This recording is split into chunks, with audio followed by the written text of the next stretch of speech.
Hadratal muhtaramin wal muhtaramat ikhwanu fillah, sidang jamaah salat subuh yang insyaallah dirahmati dan dimuliakan oleh Allah Subhanahu wa taala. Alhamdulillah wa syukrillah wa la haula wa la quwata illa billahi wa huwal aliyyil azim.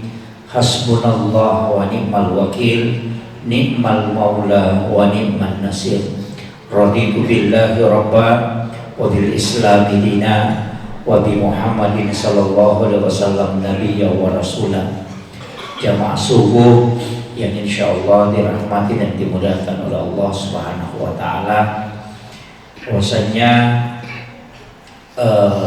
kemarin subuh saya bahas tentang doa yang diajarkan oleh Rasulullah berkaitan dengan doa-doa yang berkaitan dengan penyembuhan dalam Islam. Bahkan ada beberapa ayat-ayat yang kemudian disebut dengan ayat-ayat ruqyah.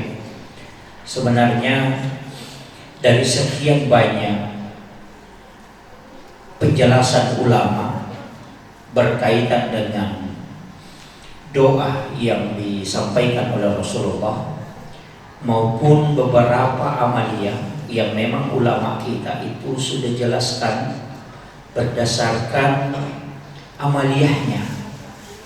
Makanya kalau kita buka dalam beberapa kitab, kalau disebutkan dalam kitab itu bahwa baca 1 kali, 3 kali, 7 kali, 41 kali, sampai 313 kali, itu masih hadis. Tapi ketika sudah sampai pada hitungan 1000, itu bukan hadis, itu dipastikan. Jadi kalau ada amalan itu kita disuruh baca sekian bahwa 1000 kali, itu dipastikan bukan hadis. Tapi itu adalah amalia ulama yang telah dipraktekkan dari dulu, kemudian mendapatkan manfaat, sehingga itu diajarkan kepada murid-muridnya. Inilah yang kemudian disebut wirid. Ketika wirid itu mendatangkan manfaat, maka disebut warid. Jadi beda ya. Jadi kalau wirid itu amalannya, kalau warid adalah manfaatnya. Nah, ketika orang mengamalkan wirid terus-menerus, kemudian dia mendapatkan manfaat dari wirid itu, maka itulah disebut dengan warid, atau keistimewaan yang diraih dari amalan yang dia lakukan terus-menerus. Itu hadiah. Karena itu ada pembagiannya, Pak. Kalau diberikan kepada Nabi dan Rasul, itu disebut mukjizat. Tapi ketika diberikan kepada wali, maka itu disebut karamah. Tapi ketika diberikan kepada ulama ataupun ustaz, maka itu disebut ma'unah. Tapi ketika diberikan kepada orang yang tidak baik, itu disebut istidraj. Jadi jangan katakan, oh ini kok orang kafir punya, atau orang yang tidak pernah melakukan ibadah justru selalu melakukan maksiat tapi ada kelebihannya. Itu istidraj. Seperti Dajjal itu diberikan istidraj, jadi bukan karamah. Istidraj itu adalah kelebihan yang diberikan oleh Allah, tapi itu bukan untuk mendekatkan diri kepada Allah, tapi Allah justru lebih murka kepadanya. Jadi hati-hati juga kalau berdoa langsung dikabulkan. Sebab Allah tidak ingin mendengarkan rintihan kita. Jadi ada orang itu ketika meminta langsung dikasih, ketika minta langsung dikasih. Itu karena Allah jahil, tidak mau kalau dia datang. Gitu. Jadi hati-hati. Makanya kelebihan-kelebihan ini kalau kita temukan dalam beberapa kitab dan beberapa penjelasan ulama, ternyata itu masing-masing ulama kita itu membagi. Jadi ada yang memang pakai doa khusus, yang kemudian nanti ada kalimat-kalimat yang tidak ada artinya kalau kita dengarkan. Jadi biasa itu kita dengarkan ada pengobatan itu menggunakan lafaz yang tidak ada artinya. Ya, istilahnya bukan bacaan Al-Quran, tapi itu kayak bahasa Arab. Kalau di orang Bugis itu biasa dia mengatakan cap 40 itu, yang kaf 40 itu. Ada yang 47, ada yang 45, ada yang 60. Sebenarnya cap 40 itu adalah salah satu hizib. Ya, itu adalah hizib yang sebenarnya adalah Asmaul Husna yang kemudian berbahasa Ibrani. Ya. Jadi saya pernah dapat penjelasan dari salah satu ulama tentang itu. Ulama-ulama kita dulu itu pakai. Ya, jadi banyak manfaatnya. Tapi kalau orang Buddhis itu biasa dia tahu. Kemudian untuk doa amalan ada memang yang khusus diambil dari ayat-ayat Quran. Ada. Seperti kalau ayat-ayat ruqyah itu kan yang paling gampang itu adalah 5 ayat terakhir Quran surat At-Taubah. Ya. Hanya kalau ada orang kerasukan, pakai aja itu. Ambil air 1 gelas, bacakan 5 ayat terakhir Quran surat ke-9, surah At-Taubah. Itu 1 kali dibacakan aja di air. Kemudian air itu ditiupkan, kemudian dikasih minum orang yang kerasukan itu, kemudian diteteskan ke matanya. Insya Allah ketika dia sudah minum dan air itu masuk ke matanya, maka jin itu akan keluar. Jadi itu yang paling pendek. Istilahnya kalau kita untuk meruqyah orang yang kerasukan jin, ya, karena ada memang orang itu yang kerasukan jin. Makanya kita sebenarnya disebutkan di dalam hadis, ada di kitab Imam Al-Ghazali itu, jangan berhubungan pada 3 waktu. Yang pertama pada awal bulan, yang kedua pertengahan bulan, kemudian yang terakhir adalah yang ketiga adalah akhir bulan. Jadi pas tanggal 1 bulan Hijriah ya, kemudian 15, kemudian pas akhir. Karena waktu itu adalah waktunya jin berhubungan. Ketika ada orang berhubungan di situ kemudian menyebabkan istrinya hamil, maka anak itu mudah nanti kena gangguan jin. Jadi itu ada di kitab Imam Al-Ghazali dan itu hadis. Ya. Kemudian Nabi juga mengajarkan, ada sahabat itu Pak, datang ke Rasulullah, itu belum ada perintah sholat, datang ke Nabi, ya Rasulullah, saya ingin datang belajar kepadamu. Maka datang belajar ke Rasulullah. 2 malam bersama Rasulullah, kemudian dia minta izin karena jauh sekali tempatnya. Dari Rasulullah, saya mau pulang, tapi apa yang saya harus amalkan? Nah, saya ini kan sudah datang ke sini syahadat, masuk Islam, apa yang harus saya amalkan? Nah, saya ini sudah Islam. Waktu itu belum ada perintah sholat, belum turun perintah sholat. Jadi Nabi itu cuma bilang, oh ya, kau baca ini, dikasihlah suratul Fatihah. Jadi Nabi ajarkan suratul Fatihah, baru Nabi mengatakan kau pakai ini, baca itu, karena belum ada perintah sholat. Nah, ketika orang ini menghafal suratul Fatihah, dia minta izin pamit pulang. Dalam perjalanan pulang itu dia singgah di suatu tempat karena sudah sampai malam, dia istirahat. Dia minta di rumah, ada rumah warga di situ, dia minta, bolehkah saya untuk singgah beristirahat karena ini sudah kelelahan berjalan, kami besok baru melanjutkan perjalanan. Kemudian orang itu tanya, kau dari mana? Oh, jauh, saya dari Nainuha. Kemudian ditanya, kau dari mana? Dia bilang, saya dari ketemu Nabi Muhammad. Ada Nabi itu membawa ajaran agama, namanya agama Islam. Saya dari ketemu dia. Dia mengatakan, apa yang dia ajarkan? Dia bilang, saya dikasih masuk dalam agamanya. Oh iya. Sekalinya dia tinggal di situ, orang yang di atas rumah ini berpikir, ini orang dari ketemu dengan Nabi. Wah, pasti ada yang dikasih. Nah, kebetulan kepala kampung yang tinggal di situ sakit, sudah lama sekali sakit, tidak ada dokter, tapi setiap orang yang datang mengobati tidak bisa, dan itu sakitnya tidak bisa jalan, itu lumpuh, tapi itu kepala sukunya, itu kepala kampungnya. Dia bilang, wah, kemungkinan ini orang ada yang dia dapat. Dia pergi melapor dulu di kepala kampungnya, dia kasih tahu, Ada orang singgah bermalam di rumah saya itu dari ketemu dengan Nabi. Katanya ada Nabi di situ, agamanya Islam. Siapa tahu ada doa-doa yang dia diajarkan supaya bisa mengobati kamu. Langsung ini kepala kampung kasih tahu, panggilkan saya ke sini.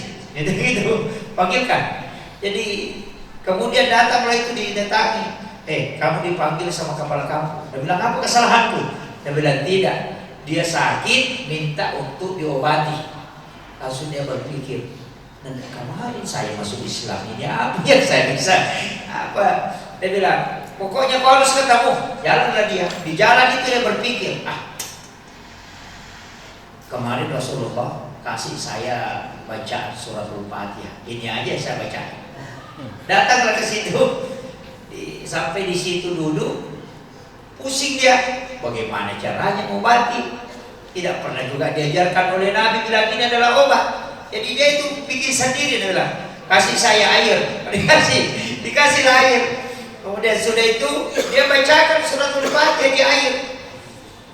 Kemudian dia hanya ingat Rasulullah. Kemudian berdoa, mudah-mudahan berkahnya Nabi ini dengan suratul Fatihah ini bisa menjadi penyembuh untuk ini. Wah, dia kasihlah, dia suruh minum. Silahkan diminum. Tidak lama sesudah dia minum, orang ini duduk. Langsung duduk. Padahal tidak pernah duduk itu sudah puluhan tahun. Langsung yang diobati dia bilang, doakan lagi saya. Tambah lagi 1 gelas. Diambil lagi, didoakan. Jadi tidak lama itu sampai 3 kali dia doakan, orang itu bisa jalan. Lalu sudah mengatakan, tidak ada dokter, tidak ada tabib yang bisa mengobati saya. Kau hanya menggunakan air, dengan sedikit doa saya bisa jalan. Sekarang saya kasih kau hadiah. Itu kambing. Ada dua tempat itu. Satu tempat itu lebih 40 ekor. Kau ambil satu tempat. Langsung dia berpikir, wah ini jadi masalah ini. Nah, apakah tidak harap saya ambil ini dan tidak pernah Nabi ajarkan bilang kalau kau mati pakai ini, nah kasih orang kambing ambil. Jadi dia bilang, wah tunggu dulu, saya harus tanyakan dulu kepada Nabi. Ini saya harus kembali lagi tanyakan, apa boleh saya ambil ini? Dia bilang tidak, bawa saja. Kalau nanti sampai di situ kau tanyakan dan tidak bisa diambil, kasih saja Nabi Muhammad. Saya hadiahkan ke dia. Berkat dia, kau bisa mengobati saya. Terpaksa dia bawa lagi itu, bawa pulang lagi kambing itu pergi ketemu Rasulullah. Masih jauh itu Nabi duduk-duduk dengan sahabat. Dia bilang, kok ada orang itu sangat sibuk dengan kambingnya itu. Dari jauh itu dilihat oleh Rasulullah. Semakin mendekat, bilang, sahabat kita yang beberapa hari yang lalu masuk Islam, kok dia bawa kambing banyak sekali. Langsung dia ikat itu kambingnya, baru lari ketemu Rasul. Ya Rasulullah, ya Rasulullah. Dia mengatakan, kamu ada apa? Dia bilang begini, saya dapat masalah. Rasulullah mengatakan, kau dapat masalah apa? Dan bilang, iya kau ajarkan kemarin itu doa suratul Fatihah. Saya singgah bermalam di satu kampung dan ada orang kepala kampung di situ sakit. Nah saya disuruh obati. Nah itu yang saya pakai, itu yang saya baca di air. Baru dia minum, kenapa bisa sembuh? Nabi mengatakan, memang itu suratul Fatihah obat. Itu suratul Fatihah obat memang. Lalu sudah bilang, bukan masalahnya ya Rasulullah, itu ada kambing. Boleh kamu ambil kambing dari mengobati orang itu? Langsung Nabi bilang, dukung palsu saja ambil kambing apa lagi kamu? Ambil itu. Kemudian kasih saya sebagian. Itu kan dikasih oleh Rasulullah. Makanya dari sinilah ulama mengatakan, ketika mengajarkan agama, kemudian memberikan doa, upah itu boleh dikasih. Istilahnya bukan upah itu tapi hadiah. Ternyata di dalam hadis itu ada Nabi mengatakan dau mardakum bis sadaqah. Obati penyakitmu dengan sedekah. Makanya kalau ada orang kita panggil untuk mendoa-doakan, jangan tidak dikasih. Kalau doanya tidak diterima, nanti sedekah ini menjadi penyembuh. Dari situlah kenapa orang yang diobati itu sebenarnya bersedekah. Itu kuncinya. Jadi kalau ada orang, jadi apa saja Pak, kalau datang ini orang sakit, kemudian kita doakan, apa saja dibaca. Tidak usah bilang, tidak ada. Kalau minta bilang, tapi minta tolong siapa tahu Allah kita tahu, doakan dulu. Jangan bilang, tidak ada aku tahu. Jangan, datang saja apa yang sering kita baca, itu saja kita baca. Nah semua ayat Quran itu adalah obat. Semua itu bisa menjadi syifa. Cuma jangan kalau innalillahi saja dihafal, jangan sih, jangan kita dibaca. Tidak innalillahi wa inna ilaihi raji'un. Parah itu. Jadi apa saja. Ketika ada surah yang senang kita baca, kadang begitu. Surah yang kita senang membacanya, senang, itu dipakai. Bahkan ada surah yang biasa kita sering baca di dalam sholat. Ada namanya kan ongko. Kita orang istilah, wah ongko nasi. Jadi gitu. Ada imam itu kalau dia jadi imam, wah duha lagi nanti, duha lagi.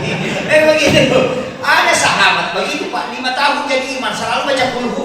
Ada. Dan itu ditegur dan dia bilang kalau kau tidak mau ikut, tidak usah ikut. Itu aja bahasanya.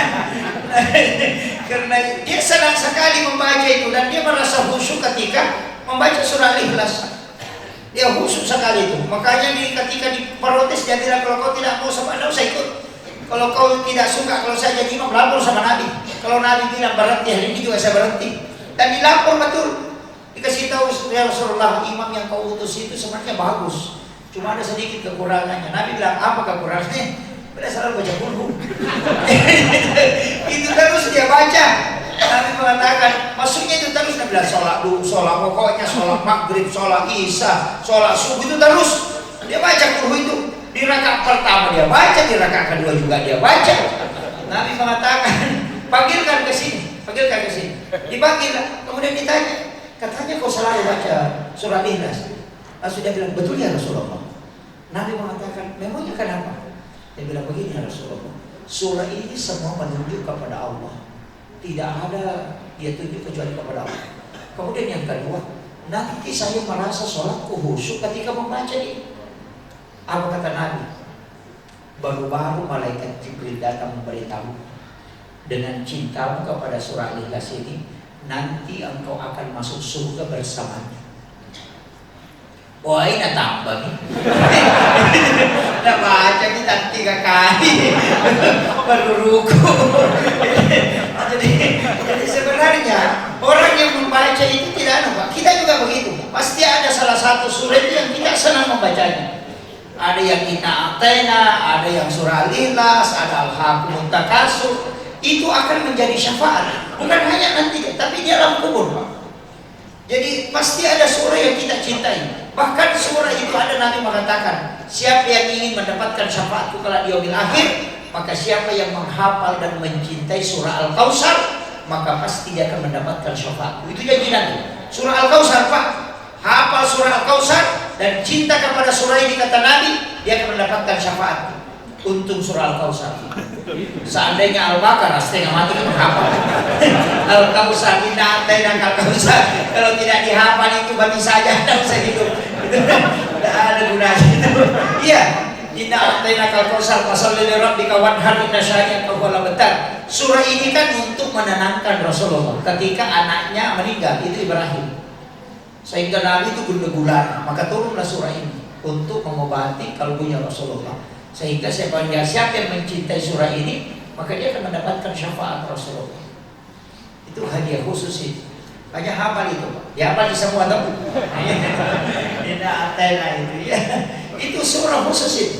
Dihadiahkan memang. Ada 2 surah itu yang hadiah khusus. Yang pertama adalah surah Al-Kautsar, kemudian yang kedua adalah surah Al-Insyirah, Alam-Nasr. Itu yang mengistimewakan Rasulullah. Jadi 2 surah itu istimewa sebenarnya. Tapi surah apa yang dicintai oleh Rasulullah? Yang dicintai oleh Rasulullah adalah Al-A'la. Sabbihisma rabbika a'la. Makanya itu yang dibaca di rakaat pertama ketika sholat witir. Disunnahkan itu. Nabi setiap witir itu ambil itu.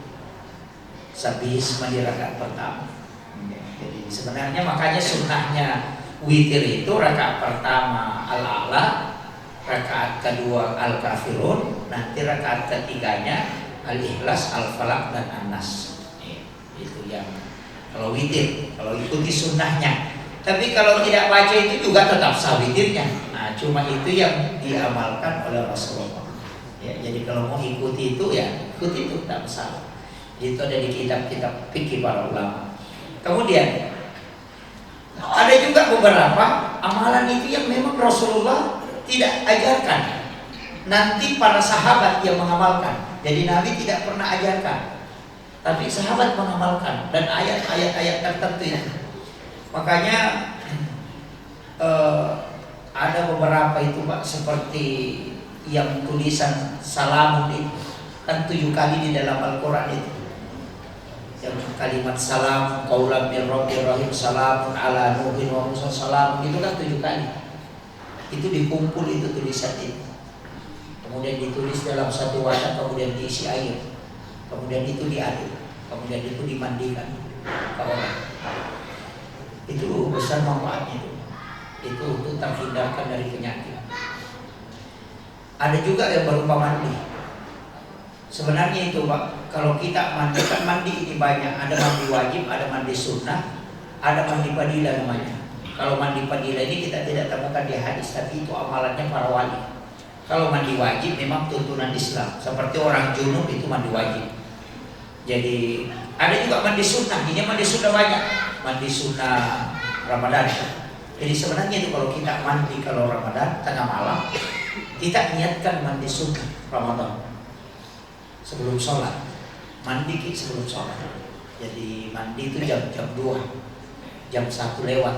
Yang berarti sudah tidur. Kalau sudah jam 12 ke atas itu sudah aman kalau mandi. Tapi jangan mandi jam 12 ke bawah.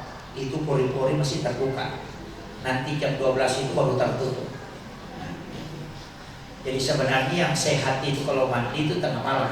Mandi jam 1, setengah 2, atau jam 2 malam kita mandi. Nah itu pada saat kita mandi, di situ kita berdoa, minta supaya air itu memberikan keberkahan, minta supaya dosa-dosa itu dialirkan. Makanya mandi sunnah taubat sebenarnya begitu ya Pak. Tidak ada baca-bacanya itu kalau mandi sunnah taubat. Berwudu saja, niatkan mandi sunnah taubat. Ketika disiram tubuh kita berdoa, ya Allah lepaskan dosa-dosa yang ada di dalam diriku. Jadi itu namanya mandi sunnah taubat. Sampai ya bahkan ada yang mengatakan baca istighfar. Jadi istighfar itu astagfirullahaladzim ketika menyiram tubuh, itu mandi taubat itu. Jadi tidak ada bilang mandi taubat itu bagaimana caranya. Berdoa aja itu ketika disiram. Nah setiap waktu itu mestinya mandi taubat gitu. Setiap waktu, karena setiap waktu kan ada dosa. Sama aja sholat sunat taubat. Kalau masuk lagi ke masjid, mau sholat duhur, sholat sunat taubat dulu. Sholat sunat tahiyatul masjid itu niatkan juga sholat sunat taubat. Karena kita kan banyak dosa dari antara waktu itu. Makanya setiap sholat sunat tahiyatul masjid niatkan sholat taubat. Mau sholat asar, sholat taubat dulu, baru sholat asar. Jadi digabungkan niatnya sholat taubat dengan sholat sunat tahiyatul masjid, atau sholat rawatib dengan sholat taubat, digabungkan setiap waktu. Karena setiap waktu itu kita punya dosa. Jadi kan double kan, satu kali aja dilakukan. Apa susahnya? Gampang sekali itu. Cuma kadang kita tidak niatkan. Jadi kayak begini, sebelum subuh tadi ada sholat sunat subuh. Niatkan sholat sunat taubat sekaligus sholat sunat subuh. Nanti kalau duhur, sebelum sholat duhur ya kita sholat sunat. Apakah sholat sunat tahiyatul masjid? Digabungkan niatnya. Niat sholat sunat taubat sekaligus sholat sunat rawatib atau sholat sunat tahiyatul masjid. Digabung. Jadi sebelum sholat wajib, sholat sunat taubat dulu. Jadi itu setiap waktu, jangan bilang satu kali satu malam, tidak. Yang biasanya dilakukan sekali semalam itu adalah sholat sunat hajat.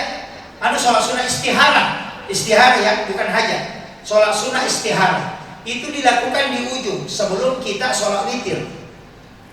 Jadi sesudah tahajud kita sholat istihara. Jangan nanti sholat istihara ketika ada masalah. Saya dulu kan gitu Pak, nanti sholat istihara ketika ada masalah. Nanti ngaji tasawuf baru diajarkan. Nah, kalau sholat istihara itu kan sholat minta petunjuk. Kalau minta petunjuk, nah dalam seharian nanti itu kamu bekerja, minta kepada Allah, nanti Dia yang kasih petunjuk. Jadi mestinya itu sholatmu setiap malam. Jangan nanti ada masalah baru kau datang. Kan gitu. Bagaimana kira-kira Pak kalau ada camat setiap mau beraktivitas melapor dulu ke Pak Bupati, minta petunjuk. Jadi setiap punya bekerja itu minta petunjuk. Ada juga orang nanti ada masalahnya baru datang ke Pak Bupati, ada masalahnya bilang siapa suruh kok tidak minta petunjuk. Kan begitu. Sama kita manusia. Jadi sebelum beraktivitas minta petunjuk kepada Allah. Itulah yang disebut dengan sholat istikharah. Minta petunjuk yang terbaik. Makanya setiap malam itu setelah selesai sholat tahajud, sholat istikharah dulu, minta kepada Allah supaya semua yang akan kita lakukan itu Dia yang bukakan. Nah, dari situ nih ulama dulu biasa kalau ditanya bagaimana nih, bilang, tidak usah dulu, karena dia sudah tahu biar kau kerjakan tidak selesai.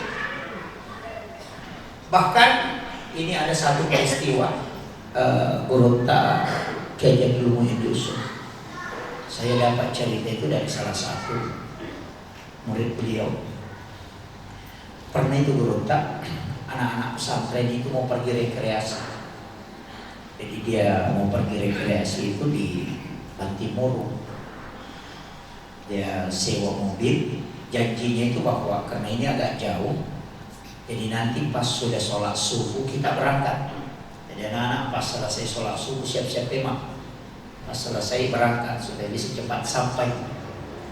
Pas selesai sholat subuh, guru tak tidak keluar dari rumahnya, tidak keluar dari kamarnya. Menunggu sampai jam 7 belum keluar. Sopir mobil itu sudah jengkel. Bila janjinya sudah sholat subuh, sudah jam 7 tidak ada jalan. Jadi Gurunta tidak keluar. Bola pagi orang memanut tidak, Gurunta tidak keluar.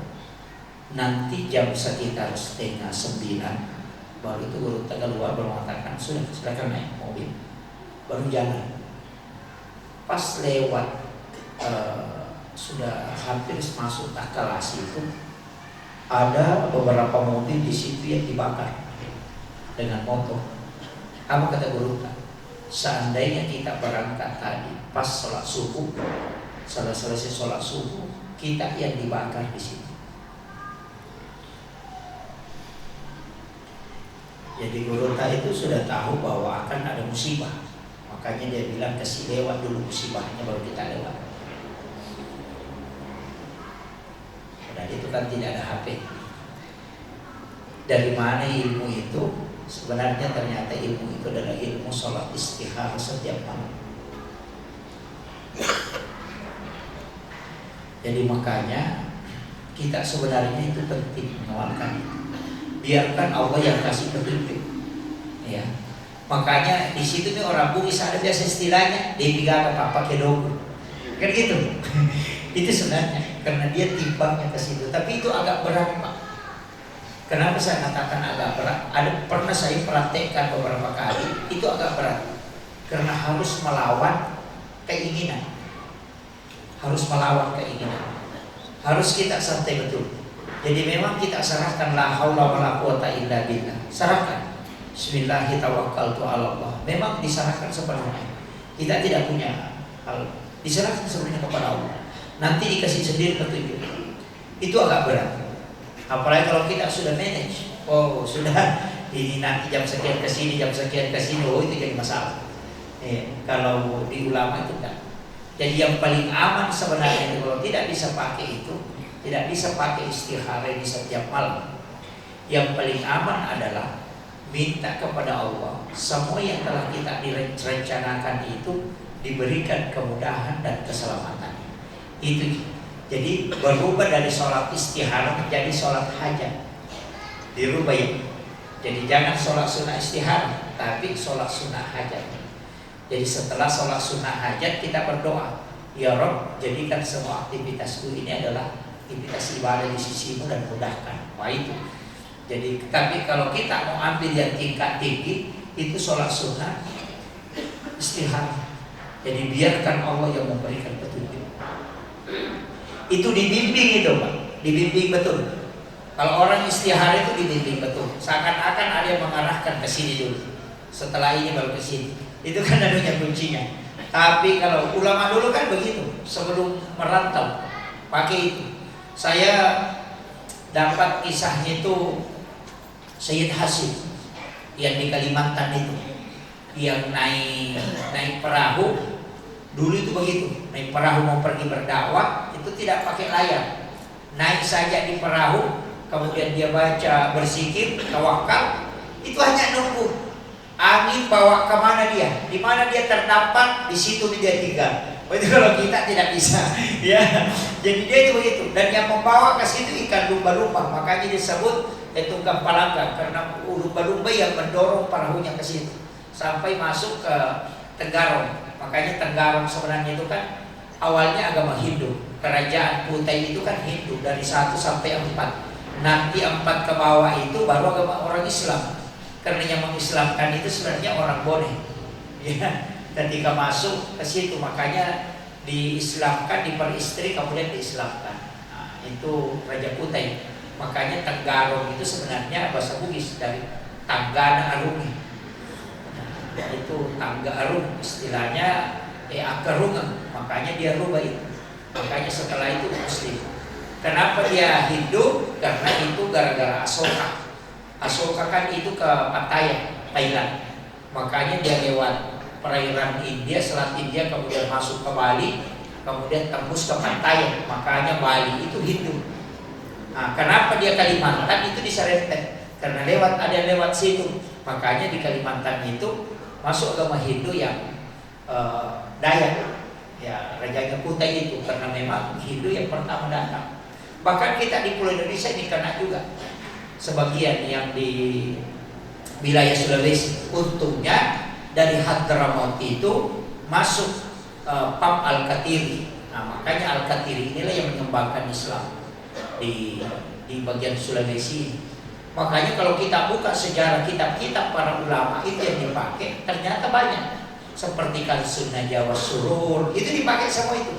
Wah, itu kitabnya pedagang itu. Karena Sunnah Jawa Surur itu kitab pedagang sebenarnya.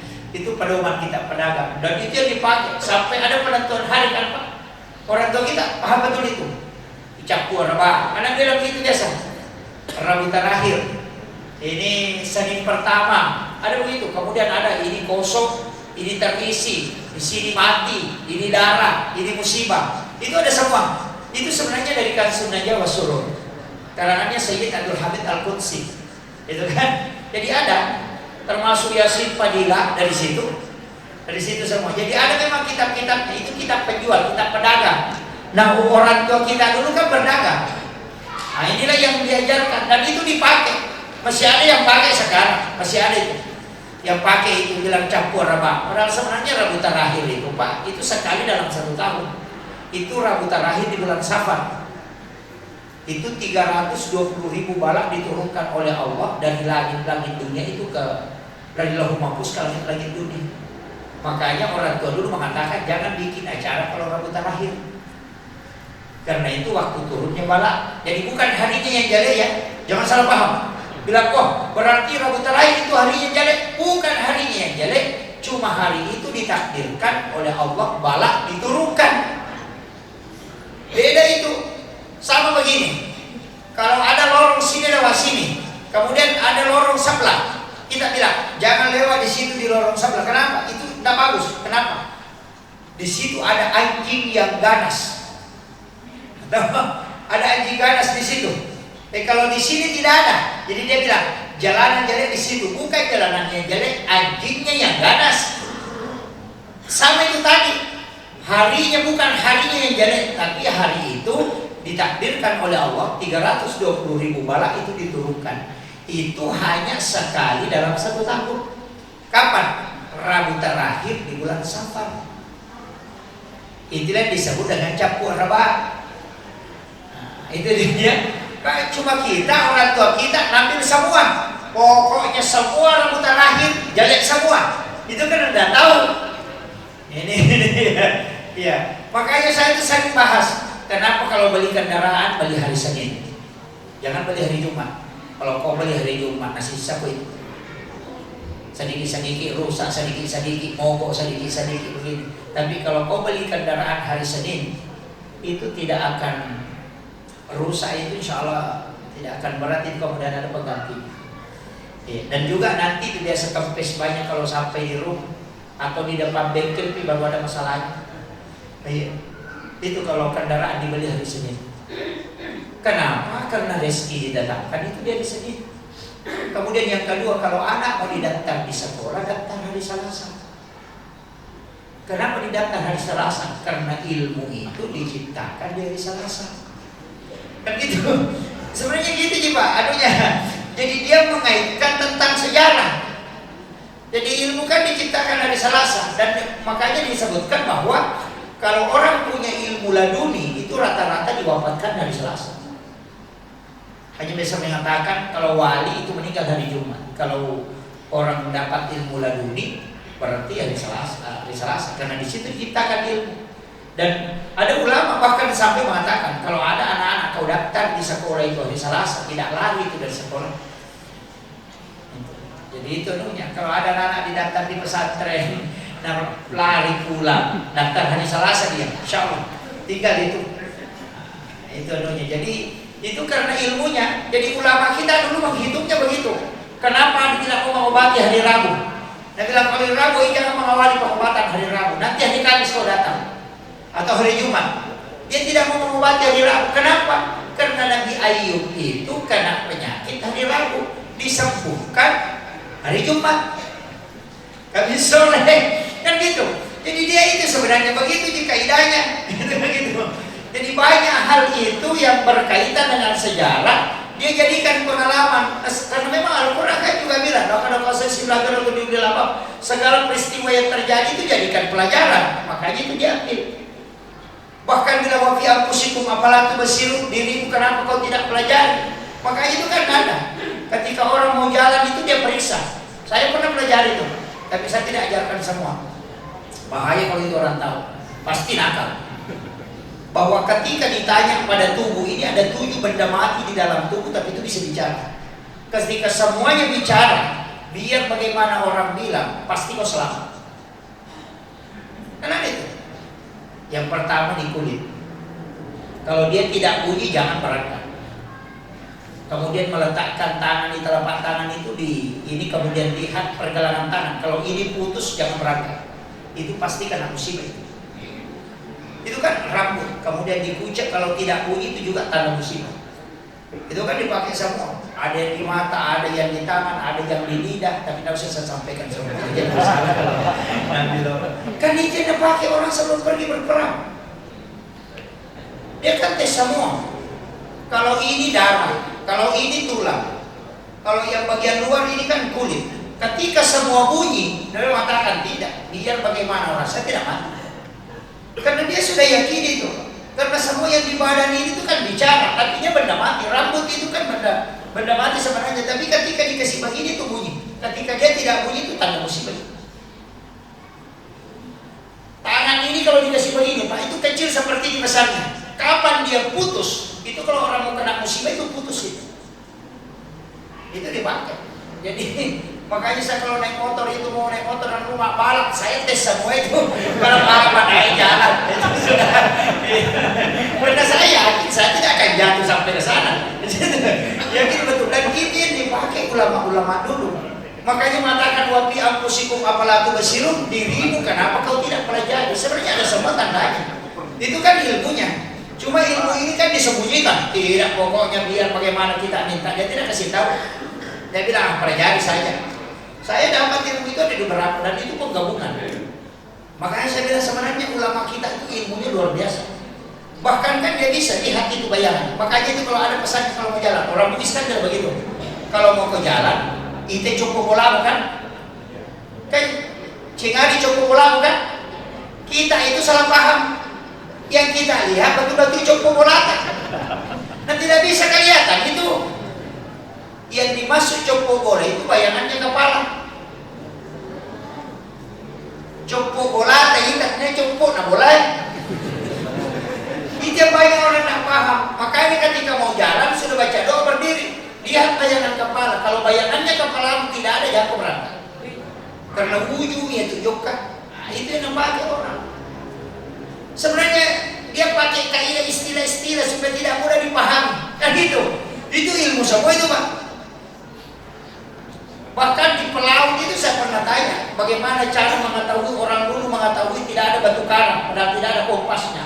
Tidak ada kompas, tidak ada teropong, sampai dia bisa mengetahui. Dia bilang di sini napas dengan di bagian kanan, di bagian bawah, Ustaz. Itu bisa ditahu. Napas saja dipakai, itu tidak akan tabrak batu karang. Biar bagaimanapun jauhnya kita berlayar. sampai dia bisa tahu. Tapi kalau itu saya tidak kasih tahu. Karena itu pakai juga orang menghindari ketika jalan. Agak banyak. Ulama kita dulu itu sudah pakai. Dia bisa berlayar tanpa ada alat, kemudian dia tidak menabrak batu karang. Sekarang orang pakai alat masih biasa menabrak. Itu kenapa? Karena itu ilmunya. Kan gitu. Jadi ilmu itu banyak. Jadi jangan katakan ilmu itu hanya yang ada di kita. Oh tidak. Ulama-ulama kita itu ada namanya ilmu laduni yang kemudian didapatkan secara khusus. Ya. Karena ada doa-doa itu yang dibaca kemudian. Kayak wali talatak kan. Ada yang pakai itu. Walaya juran Nabi Muhammad. Kan dipakai itu. Ketika ada orang kena luka, tahan saja napas itu. Kemudian tutup semua, kemudian baca, kemudian lihat, kemudian tiup itu tidak akan mengalir darahnya. Makanya, tapi kenapa wali talatak ini ditulis merah? Itu karena kisahnya kan sahabat Nabi Rasidin itu kan ditusuk lehernya dari belakang, sementara buka Al-Quran ditusuk lehernya, tembus itu ke depan.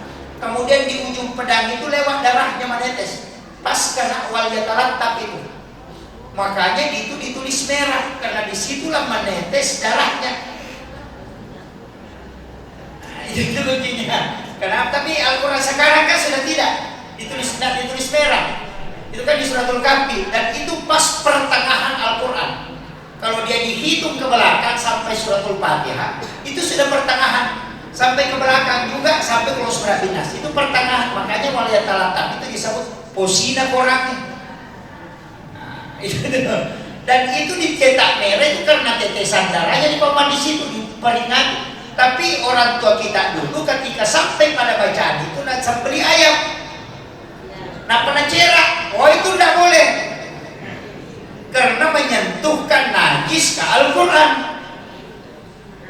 Ini penting saya luruskan ya. Jadi jangan anunya, kalau menyembeli ayam setiap satu itu ada dalilnya, bukan dari Nabi, tapi dari Khalifah Abu Bakar. Abu Bakar itu setelah selesai membaca 1 juz, maka dia sembelih 1 ekor unta. Jadi 30 unta dia sembelih, baru khatam 30 juz. Ada juga orang mengaji di sini sembelih unta, sapi 1 ekor kalau 1 juz. Tidak ada. Makanya guru mengaji dulu itu setiap sampai suruh lagi bawa ayam kemudian dia sembelih. Itu karena mengikut ke Khalifah Abu Bakar. Itu jadi tidak ada perintahnya Nabi. Itu sebagai tanda kesyukurannya Abu Bakar. Itu istilahnya tanda kesyukurannya karena dia baca Al-Quran. Dia bisa menghatamkan Al-Quran itu makanya 30. Itu ada di Risalah itu. Jadi saya bilang, oh dari sini dasarnya orang tua dulu ambil dan bilang mau lagi sembelih ayam ini. Kan gitu. Makanya mengaji itu banyak sekali. Sekarang kan tidak ada itu. Nah, orang tua dulu juga kalau mengajarkan anak-anak mengaji, itu dia kasih tahu ayat ini begini fungsinya. Nanti ketika kau jalan, kau dapat musibah ini yang kau pakai. Ini bisa jadi obat begini. Itu dikasih tahu. Karena orang dulu itu mengaji sekaligus kasih tahu manfaatnya ayat. Jadi bukan artinya, tapi ayat ini sebagai doa. Itu dia sekarang tidak ada. Anak-anak tamat mengaji. Tahu apa obat ini, tidak tahu. Padahal dia tamat mengaji. Dulu itu tidak, baru 1 juz sudah dia tahu. Oh ini ayat. Ada mengatakan berisi dirasi mana? Tidak ada baris bawahnya. Kan gitu. Ada ayat 7, ada ayat 3. Orang tua dulu semua pakai itu. Dari mana dia belajar? Itu dari ulama, dari wali. Saya itu sempat heran Pak beberapa tahun lalu itu ketika kan ada istilahnya itu kalau anak-anak sakit perut, ambil air hangat, siram pusarnya, kemudian air yang menetes ke samping itu ambil, kemudian minumkan supaya itu tidak kena sakit perut. Ya. Anak-anak kalau sering sakit-sakit itu disiram pusarnya itu. Ternyata lama kelamaan ditemukan bahwa tali pusar anak itu mengandung sel yang bisa membuat orang itu sembuh seketika dengan mengaktifkan sel ketika dia rendam kemudian dia minum. Makanya ada namanya bank plasenta. Itu baru ditemukan 2 tahun terakhir. Orang tua kita dulu sudah tahu sebelum ada penelitian. Siapa yang ngajar? Tapi salah juga itu Pak bilang, kalau ada suami tidak beres, kasih taiposi baru dikasih makan. Jangan, salah juga itu. Tidak benar itu. Jangan juga. Itu kan dari pusat itu Pak, ternyata itu adalah pusat saraf. Makanya anak-anak ketika di dalam kandungan itu makan dari situ. Makanya Nabi itu tidak ada tali pusat. Rasulullah tidak ada tali pusat. Jadi Nabi itu 7 mukjizatnya ketika dia lahir.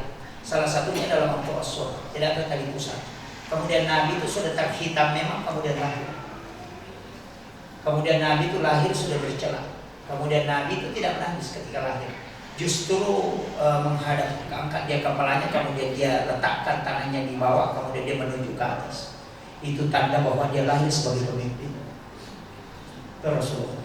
Jadi itu mukjizat kelahiran Nabi. Kalau yang kita ini kan lahir ya ada tali pusat. Karena itu sebenarnya tali pusat ternyata Allah. Jadi itu ulama kita dulu itu ajarkan orang tua itu hebat Pak. Saya dulu pikir dari mana orang tua tahu ini tali pusat baru ditemukan sekarang. Makanya ilmu-ilmu orang dulu itu Pak sebenarnya hebat. Cuma kita tidak tahu simpulnya. Dari mana dia dapat? Karena kita mengatakan, orang tidak sekolah Nabi bilang kan begitu. Sama yang kemarin saya bilang, kenapa ada cermin di bawah ayunan? Apa fungsinya itu cermin di bawah? Ternyata ketika ditemukan, oh itulah cermin cara mengusir Ummi Sitian. Jin yang ada di dalam cicak yang bisa mengganggu anak, bahkan bisa membunuh janin dalam kandungan. Itu kan hadis itu. Takutlah kalian kepada cicak sebagaimana engkau takut kepada singa. Karena dia bisa membunuh janin dalam kandungan jin yang ada di dalamnya. Itu namanya Ummi Sitian, jin perempuan. Kalau kita bilang orang Buddhis bilang daekang, kan gitu. Yang bisa membuat tubuhnya anak itu biru-biru. Itu Ummi Sitian itu. Makanya dia pakai cermin. Karena ketika cermin pantulan ke cicak, jinnya keluar. Apa dibaca-bacain? Tapi saya kasih tahu, tidak usah pakai cermin, ada ilmunya. Saya dapat dari Dr. Syekh Hasyim Asy'ari itu penjelasannya di kita. Apa? Anak-anak itu ketika sudah dimandikan pagi bayi, ambil cilak, kemudian tulis lafaz Allah itu di keningnya sih. Tulis lafaz Allah. Itu tidak akan diganggu. Jadi, tapi jangan pakai bolpen, spidol jangan. Itu cilak aja itu. Nah, kalau sudah tulis ini Allah. Pimpinan pondok pesantren kami Guru almarhum Kiai Batudin Sutara begitu. Setiap anaknya itu dia tuliskan ini. Dan itu memang pelindung yang paling bagus. Jadi tidak usah pakai cermin, tidak usah pakai pisau, cukup langsung tulis. Kalau sudah ditulis, kasih masuk nih di langit-langit, baru tekan, baru baca ayat kursi, baru lepas. Syok, itu tidak diganggu. Selama tulisan itu masih nampak. Itu obatnya. Itu cara menghindarkan anak-anak kita dari gangguan jin. Sebenarnya banyak, tapi itu yang paling gampang. Saya kira ini yang penting saya sampaikan. Ini sudah. Ada yang mau bertanya?